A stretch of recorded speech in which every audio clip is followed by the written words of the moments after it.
positivamente en muchas generaciones. ¿Qué les parece ese ejemplo?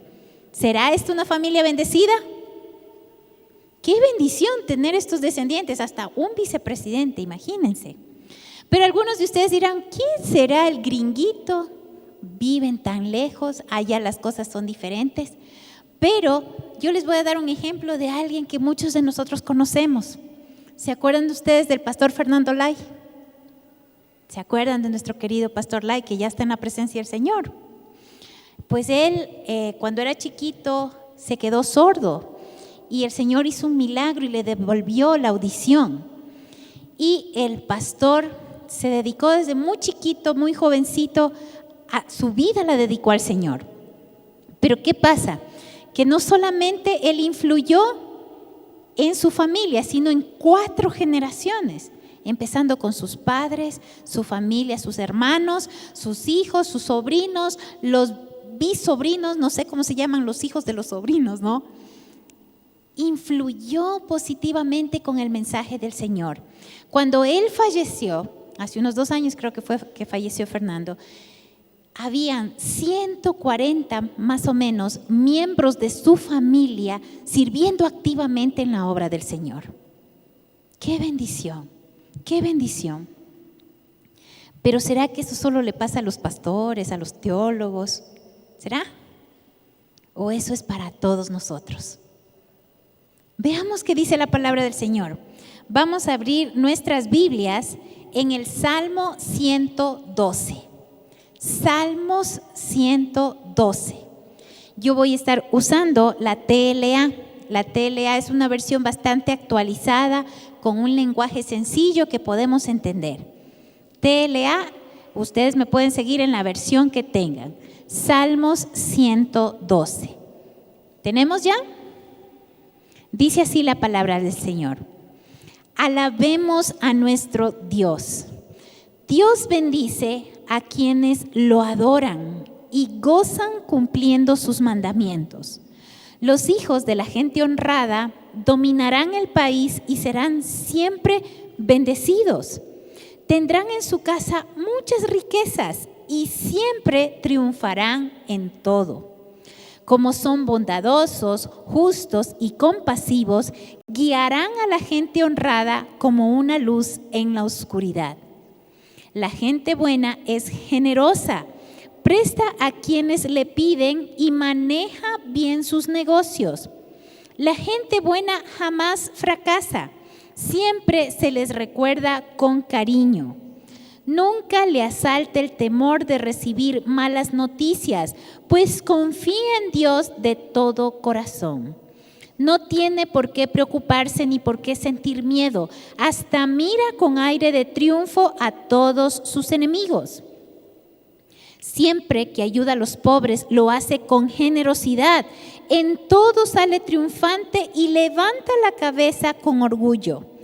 Cuando los malvados ven esto, se enojan y rechinan los dientes, pero acaban por perderse. Los planes de los malvados siempre fracasan. Como siempre, cuando yo predico, hago un antecedente del texto que vamos a leer. ¿Por qué? Para ilustrarnos, para aprender más de los contextos bíblicos. ¿Qué dice sobre el Salmo 112? Dice que el Salmo 112 es hermano gemelo del Salmo 111. Son primos hermanos, se llevan muy bien. Y estos salmos están relacionados el uno con el otro. ¿Por qué? Porque en el Salmo 111 se celebran las obras poderosas de Dios en favor de su pueblo y en el Salmo 112 ofrece instrucciones para la respuesta del pueblo a Dios. Es un salmo acróstico. ¿Qué significa un salmo acróstico? Cada 20 líneas comienza con una letra sucesiva del alfabeto hebreo. Si ustedes ven cierta versión, por ejemplo la NBI, ustedes verán que en el lado izquierdo está cada letra del alfabeto hebreo. Es un acróstico. Su autor original es anónimo Y su estilo es sapiencial. ¿Qué quiere decir sapiencial? Que tiene un lenguaje de bendición y de sabiduría. Aunque este salmo nos habla del ser humano como beneficiario de un Dios tan grande, empieza el primer verso con alabemos a nuestro Dios, o en otras versiones dice aleluya. Es decir, reconoce que toda esta bondad procede de Dios y es Él quien merece nuestra adoración. El Salmo enfatiza el temor de Jehová y la obediencia a sus mandamientos, lo cual es congruente con Deuteronomio 6:24, que dice, temamos a Jehová para que nos vaya bien todos los días. En definitiva, el Salmo 111 y el 112, el primero exalta la gloria divina y el segundo describe cómo el justo refleja esa gloria de Dios en su vida. Miren qué hermoso aprender todo lo que significa este salmo. Ahora, en cuanto a la predicación de hoy, el primer punto es el origen de la bendición para las familias. ¿De dónde viene la bendición para las familias? En el versículo 1 dice, Dios bendice a quienes lo adoran. En otras versiones dice que Dios bendice a quienes lo temen.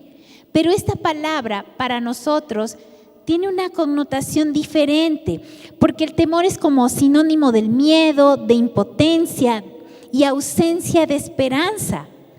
Pero el temor al que se refiere la Escritura tiene que ver más bien con reverenciar, con respetar, adorar, dar el honor y la obediencia que se merece el Señor. La segunda parte del versículo dice, y gozan cumpliendo sus mandamientos.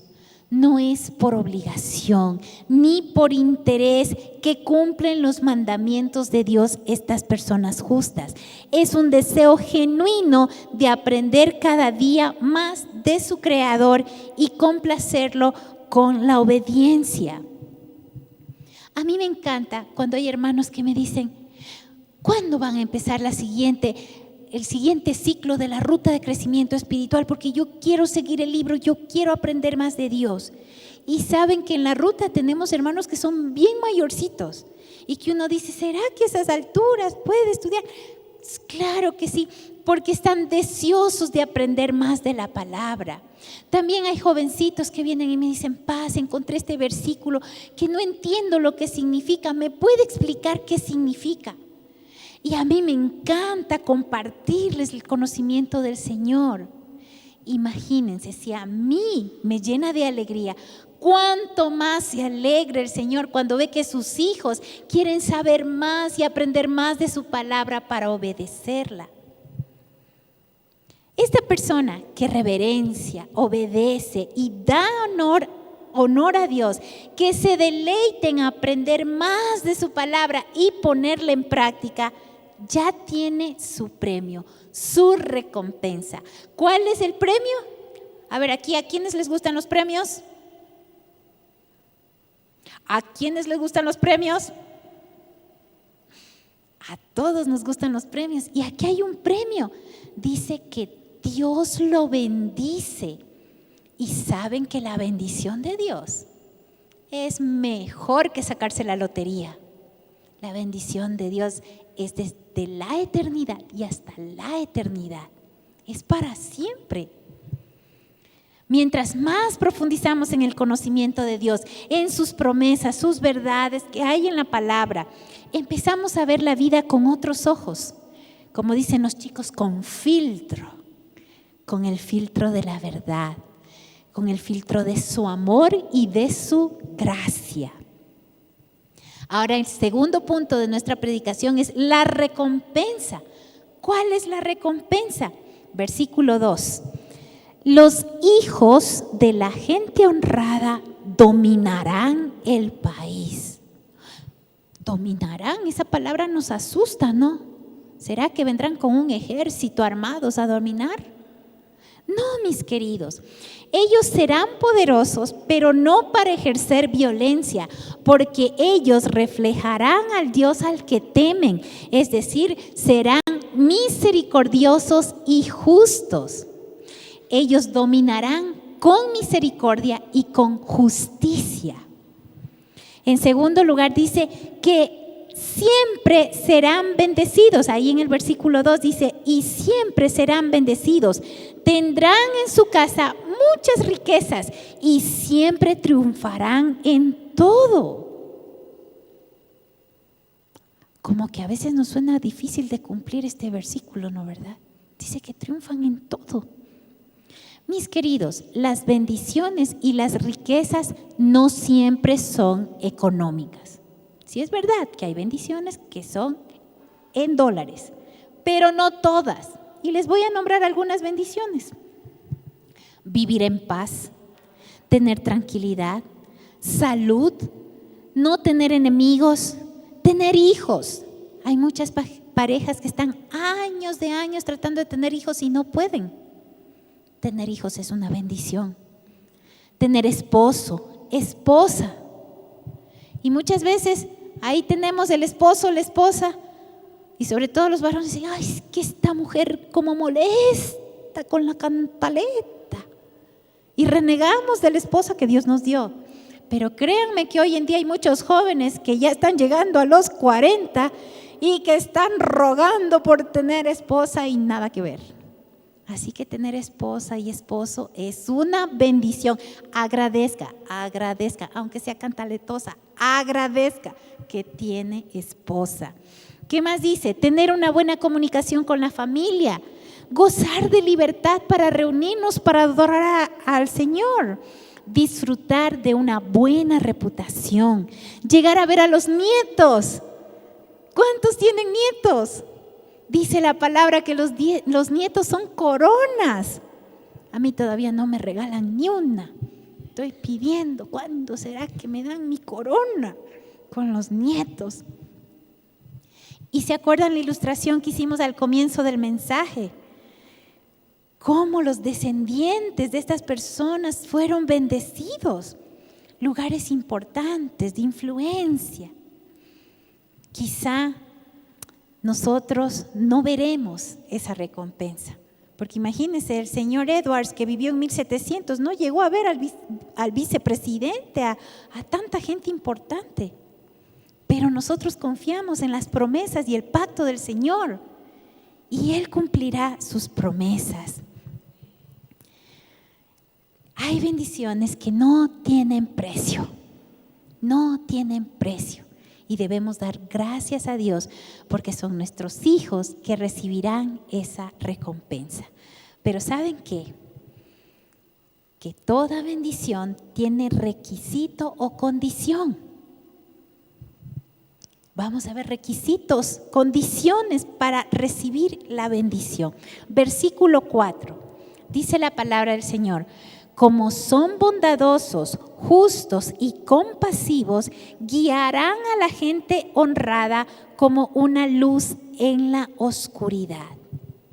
Los que adoran al Señor y se comportan como sus hijos deberán ser bondadosos, justos, compasivos y guiar a la gente honrada en medio de los momentos difíciles. A eso se refiere con la oscuridad. Momentos difíciles. Esto quiere decir que serán personas influyentes y de liderazgo en el lugar donde están.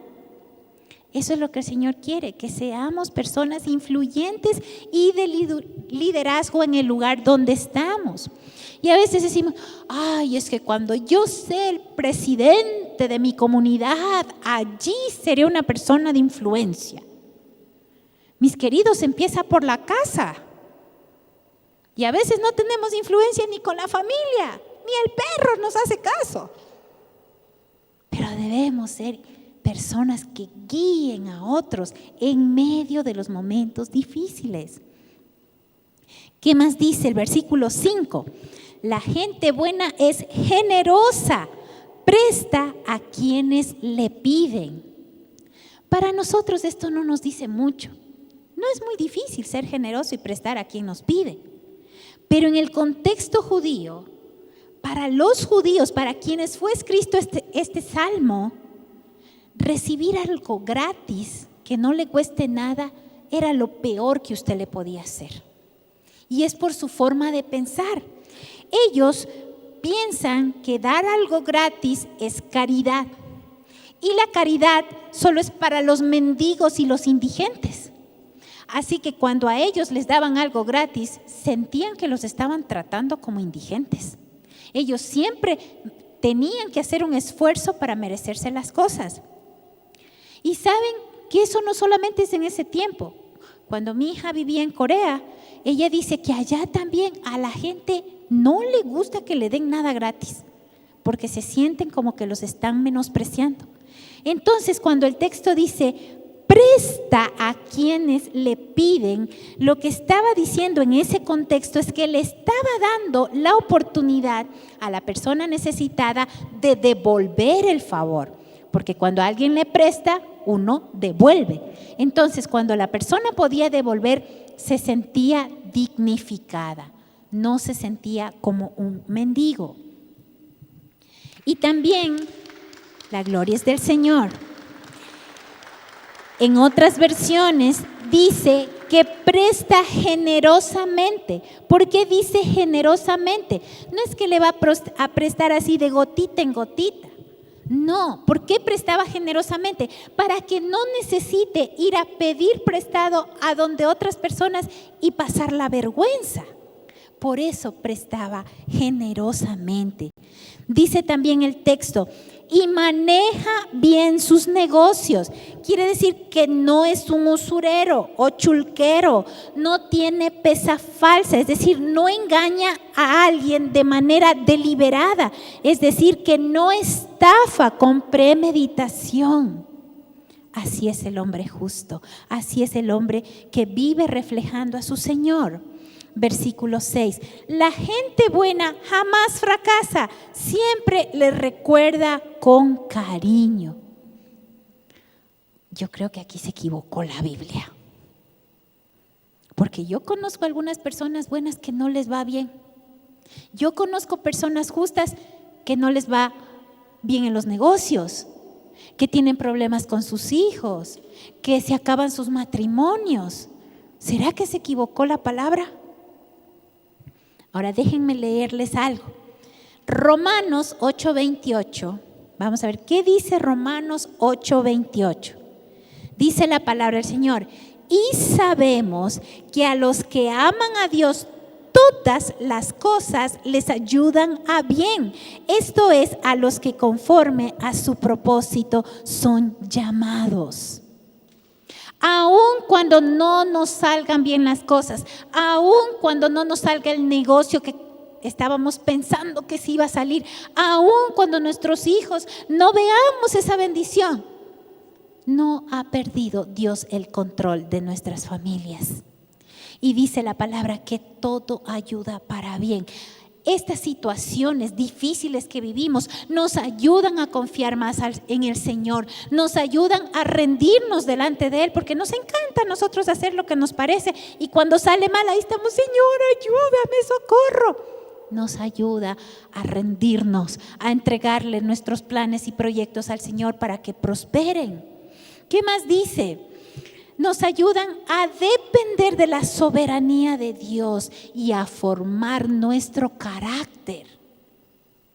Porque a veces nosotros andamos por la vida que miramos a los demás por acá. Yo soy bien, bendecido y en victoria, allá los demás pecadores. Y cuando pasan estas cosas, el Señor nos aterriza, nos ayuda a formar el carácter de Cristo en nosotros. Y que nos dejemos de tantas cosas en nuestra mente. ¿Qué más dice la palabra? Dice que la gente buena jamás fracasa. ¿Y por qué no fracasa? Porque Dios cumple su propósito en sus vidas. No es que todo le va bien, porque eso sería algo triunfalista, decir que todo nos va a ir bien. Es porque Dios cumple su propósito en nuestras vidas. Vamos a ver el versículo 7. Dice, nunca le asalte el temor de recibir malas noticias, pues confía en Dios de todo corazón. No tiene por qué preocuparse ni por qué sentir miedo. Hasta mira con aire de triunfo a todos sus enemigos. Miren que la palabra dice que no tendrá temor de recibir malas noticias. No dice que no va a recibir malas noticias, sino que como este hombre justo confía en Dios, esta mujer de Dios le ha entregado su vida y sus planes, no se va a desesperar, no se va a angustiar. ¿Saben por qué? Porque las malas noticias tienen un poder terrible sobre las personas. ¿Se acuerdan en la pandemia? Cuando empezaban a circular noticias falsas. Y eso se corría. Las personas estaban totalmente desesperadas, asustadas por las malas noticias, que se murieron tanto, que aquí pasó esto. El temor a las malas noticias. Y no es que no tiene temor porque sea el superhéroe, no tiene temor porque confía en que Dios está en control de todo, de todas sus situaciones. Y dice que no se preocupa ni siente miedo. ¿Será que no sentimos miedo? A veces sí sentimos miedo. Pero quiere decir que no nos entregamos al miedo, a la desesperación, sino que entregamos nuestras situaciones al Señor. ¿Qué dice el versículo 9? Dice que siempre que ayuda a los pobres, lo hace con generosidad. En todo sale triunfante y levanta la cabeza con orgullo. Ahora, especifico, este orgullo no es esa vanidad de creernos que somos más que los demás. Cuando uno levanta la cabeza es porque no tiene nada que esconder, porque sus actos son justos. Uno puede levantar su cabeza. Y este orgullo no es vanidad, es satisfacción de que no tengo de qué avergonzarme porque he hecho las cosas bien. Eso es lo que quiere decir la palabra. El versículo 10 dice, cuando los malvados ven esto, se enojan y rechinan los dientes, pero acaban por perderse. Los planes de los malvados siempre fracasan. ¿Y saben por qué? Porque la gente que no teme a Dios, que no adora a Dios, cuando ve las cosas buenas que hacen los hijos de Dios reflejando a su Padre, se sienten confrontados, se sienten acusados de su maldad, aunque usted no le diga nada. Se sienten acusados solo porque lo ven que usted hace cosas buenas. Ellos se sienten mal. Y como se sienten mal, atacan a las personas buenas. Se vuelven enemigos gratis. Pero dice la palabra que los planes de los malvados siempre fracasan. La persona que adora al Señor y le entrega su causa al Señor sabe que Dios no lo defraudará. Mi querido, si usted tiene por ahí algún enemigo en su barrio, en la escuela, entre los padres de familia, no trate de hacer justicia por su propia mano. Dice la palabra que le entregue su causa al Señor. ¿Quién nos dio este ejemplo? Jesús nos dio este ejemplo.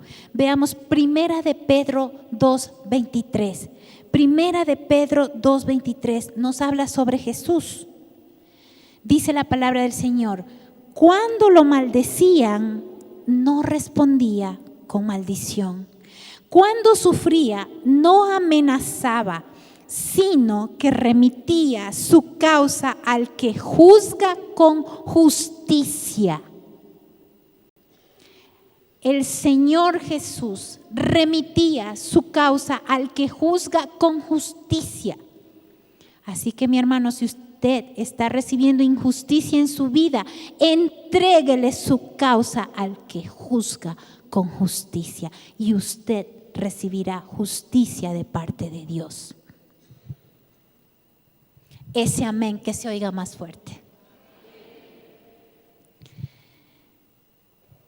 Quien adora al Señor no solo conoce y medita en sus mandamientos, es decir, a nivel intelectual, sino que los pone en práctica.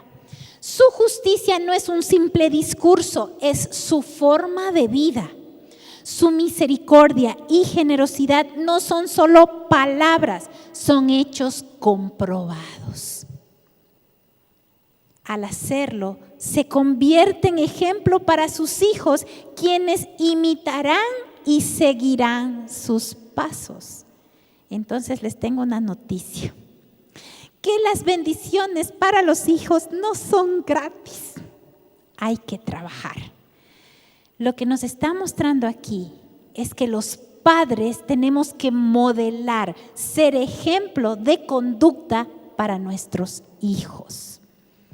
El pueblo de Dios siempre tuvo presente este mandamiento. En Deuteronomio 6, del 6 al 9, muchos de ustedes se lo saben de memoria.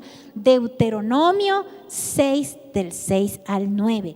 La palabra del Señor dice: y estas palabras que yo te mando hoy estarán sobre tu corazón, y las repetirás a tus hijos, y hablarás de ellas estando en tu casa y andando por el camino y al acostarte y cuando te levantes, y las atarás como una señal en tu mano y estarán como frontales entre tus ojos, y las escribirás en los postes de tu casa y en tus puertas.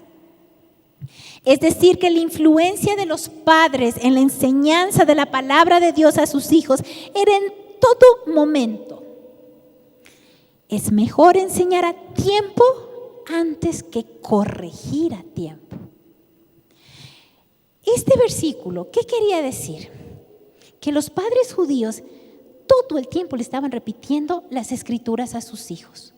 Pero no solo se las decían, porque dice andando por el camino. Es decir, cada vez que estaban yéndose a trabajar, estaban en los negocios, los padres modelaban la palabra de Dios a sus hijos. Y dice que la ponían en los dinteles de las puertas. Lo ponían ahí en la casa, en los postes de la casa, en las puertas. Es como que usted coge y pone el versículo a la entrada de la casa. Y cuando su hijito llega del colegio, lo primero que se encuentra, el versículo bíblico. O lo ponen ahí cerca del escritorio en la computadora. O lo ponen en la refrigeradora, porque a nuestros hijos les encanta la refrigeradora. Deberíamos poner en la refrigeradora muchos versículos, para que cada que vayan a comer, ahí encuentran los versículos bíblicos. En todo lugar poner los versículos. Y tarde o temprano los chicos se los van a aprender. Pero no solamente eso, sino que tenemos que modelar con nuestra conducta. Los hijos nos ven como realmente somos en la casa. Así, en pijama, despeinados. Porque a la iglesia venimos todos guapos, lindos, nos ponemos el vestido más bonito. Pero en la casa somos tal como somos. Nuestros hijos saben si mentimos, si no dominamos nuestro carácter, si no vivimos lo que predicamos, si somos groseros con nuestra pareja, si hablamos mal del pastor o de los hermanos. Y cuando los queremos corregir, que vamos con la Biblia en la mano, es que la Biblia dice, nuestros hijos no nos hacen caso. ¿Por qué no nos hacen caso? Porque no tenemos autoridad espiritual, porque no vivimos lo que predicamos. Ahora, mis queridos, ¿qué pasa con aquellos padres que han hecho todo correctamente? Les han enseñado la palabra, han orado por ellos, y cuando llegan a jóvenes se apartan de los caminos del Señor. ¿Será que Dios no cumplió lo que había prometido? ¿Qué será que ha pasado ahí? ¿Sí les ha pasado? Cuando nuestros hijos llegan a la adolescencia y se vuelven rebeldes y no quieren saber nada de Dios. En primer lugar, necesitamos ser honestos con nosotros mismos y preguntarnos si efectivamente con nuestra conducta les hemos mostrado a Dios a nuestros hijos. Muchos de nosotros hemos fallado. Y yo les digo, hemos fallado. Y aunque yo ya lo he mencionado antes en otros mensajes, yo siempre les digo, yo no los estoy juzgando, porque sabemos que nuestra generación de padres vino de un tiempo muy violento. En la escuela, ¿qué decían? La letra con sangre entra. Y en la casa le decíamos, porque te amo, te aporro, porque te amo, te pego. Y hemos herido el corazón de nuestros hijos y hemos dañado su espíritu. Hemos fallado, mis queridos. Quizá a nosotros no nos enseñaron a corregir correctamente. La única forma que sabemos es el palo, el látigo, lo que primero encontremos, el cable de la plancha, la escoba. Mientras más ira, más grande con que le damos. Y hemos herido el corazón de nuestros hijos. No tenemos autoridad espiritual sobre ellos. Y necesitamos ir donde el Señor y pedirle perdón. Reconocer que lo hicimos mal. Pero el Señor nos ama tanto que aunque la hayamos hecho mal, Él nos dio un regalo a los papás y se llama oración de intercesión por nuestros hijos. Cuando nosotros vamos delante del Señor, pedimos perdón, corregimos, porque no es suficiente pedir perdón, hay que corregirnos, necesitamos cambiar. El Señor nos regala la oración de intercesión y saben que es poderosa, es poderosa.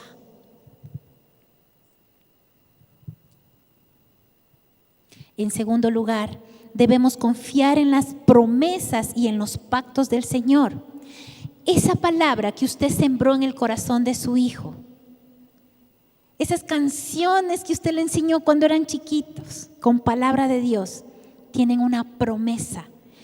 Y está en Isaías 55:11. Isaías 55:11 tiene una promesa para todo lo que usted le enseñó a su hijo cuando era un niño. Dice: no volverá a mí vacía sin haber realizado lo que deseo y logrado el propósito para el cual la envié. Esa palabra que usted sembró no regresará vacía. ¿Y ahora qué pasa con los que vinieron? Alábele al Señor. Alábele al Señor. No está perdido todo. Ahora, ¿qué pasa cuando vinieron estas personas a los caminos del Señor siendo adultos? Ya sus hijos son crecidos, no tuvieron la oportunidad de enseñarles la palabra del Señor cuando eran niños. Y estas personas están sufriendo por hijos que están en rebeldía, en malos pasos. Déjenme decirles que a más de un Dios de pactos, el Señor es un Dios de gracia. El Señor es un Dios de gracia. En el Antiguo Testamento todo dependía del esfuerzo humano y casi nadie lograba cumplir con lo que Dios mandaba en su palabra. Aún este Salmo 102 es muy difícil de cumplir. ¿O no le pasó por la cabeza cuando lo estábamos leyendo qué difícil que es este Salmo? Pocos lo pueden lograr. Pero desde que Cristo murió en la cruz por nuestros pecados y resucitó de la muerte, nos justificó ante el Padre. Eso quiere decir que nos hizo justos delante del Padre. Derramó su gracia sobre nosotros para aquello que es imposible para los hombres. Dios lo hiciera posible para nosotros. Y la gente puede decir: su hijo no tiene remedio, su hijo está perdido, su hijo, olvídese que esa persona no cambia. Lo que es imposible para los hombres es posible para Dios. Esas oraciones que usted ha hecho en las madrugadas con lágrimas en sus ojos por sus hijos que no andan bien, han sido escuchadas por el Señor. No se rinda, siga orando por ellos. No le permita al enemigo salirse con la suya y le arrebate de sus manos a sus hijos. A su tiempo, el Señor los traerá de vuelta cuando hayan reconocido su necesidad de Dios, porque Dios cumple sus promesas. Y yo hoy quiero honrar a mis papás, Mi papito era pastor y ya se fue al cielo. Y cuando yo era adolescente, esto ya algunos ya lo conocen, pero para los que no han escuchado, cuando yo era adolescente, hija de pastor, entré en un tiempo de rebeldía y me alejé de los caminos del Señor y no quería saber nada. Y recuerdo una noche que yo regresaba de una fiesta y cuando abrí la puerta vi debajo de la puerta de mis papás había luz y oí a mi mamá orando por mí, clamando al Señor por mí. Y en la dureza de mi corazón, yo me enojé. Y yo decía, yo no quiero que ore, porque yo no quiero regresar a los caminos del Señor. Yo quiero vivir a mi manera. Mi mami oró por mí más de 10 años. En mi familia, los 4 hijos nos fuimos al mundo.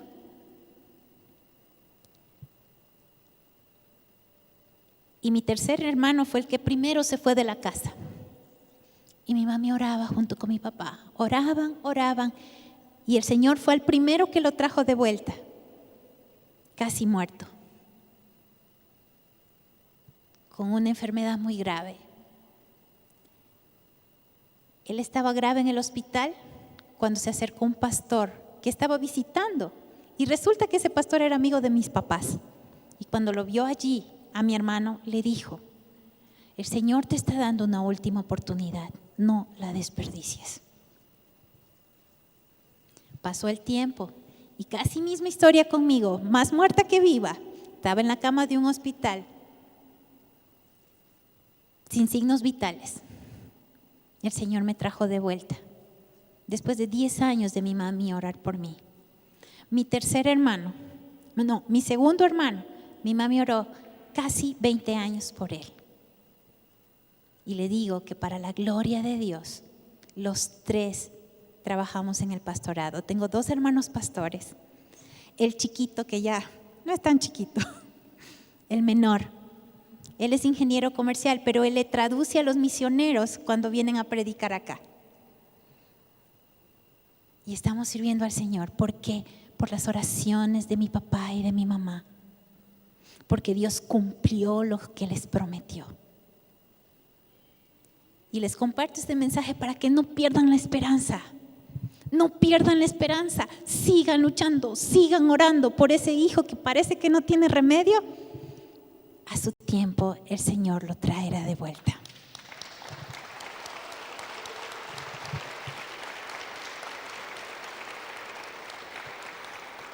Mis queridos, mientras tengamos vida y fuerzas, nuestro deber es seguir siendo ejemplo para nuestros hijos de lo que Dios es, de lo maravilloso, de lo grande, de su gracia, de su amor, de lo que ha hecho en nosotros. Pero nuestra responsabilidad es ser justos, misericordiosos, compasivos y guiar a otros hacia la luz de Cristo. Quiero invitarles a ponernos de pie y vamos a orar.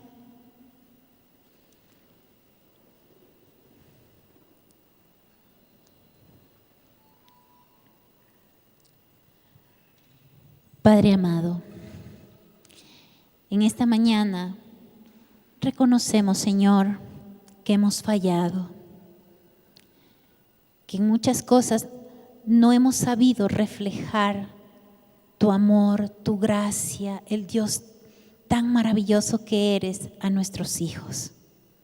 Perdónanos, Señor, porque muchas veces los hemos tratado ásperamente, con palabras hirientes, y hemos quebrantado su espíritu, y por eso ellos no quieren escuchar nada de ti. Señor, pero tú eres un Dios de milagros, tú eres Dios de lo imposible. Señor, dice tu palabra que en ti todas tus promesas son sí, y nosotros decimos amén. Y queremos traer delante de tu altar la vida de nuestros hijos que aún no han venido a tus pies. Señor, te los entregamos, son tuyos, y queremos rogarte en el nombre de Jesús que tú los atraigas a ti con lazos de amor, que tú quebrantes la dureza de su corazón. Señor, te pedimos que les impidas hacer cosas malas, cosas que no te agradan. Estórbales si sus planes no son de bendición. Señor, te rogamos que preserves sus vidas. Mientras hay vida, hay esperanza de que ellos vuelvan a ti. Y te rogamos que te reveles sobrenaturalmente a sus vidas, como tú desees hacerlo. Señor, declaramos por fe que tus promesas se cumplirán en nuestras vidas y en sus vidas. Te damos gracias por tu palabra. Danos amor por tu palabra, pasión por tu palabra, pero más que nada que la pongamos en práctica, porque queremos tener generaciones y generaciones que honren tu nombre, que amen tu presencia, que te adoren de todo corazón. Y aunque no lo veamos, Señor, cuando lleguemos a tu presencia, cuando pasen los siglos y podamos ver a nuestras familias, nuestras generaciones adorándote en el cielo junto a nosotros, podemos cantar nuevamente aleluya, alabado sea el nombre del Señor. Gracias por escuchar nuestra oración. Gracias porque sabemos que en ti podemos confiar, porque entregamos nuestra causa al Dios que juzga con justicia. Te alabamos y te bendecimos, Padre, en el nombre de Cristo Jesús. Amén.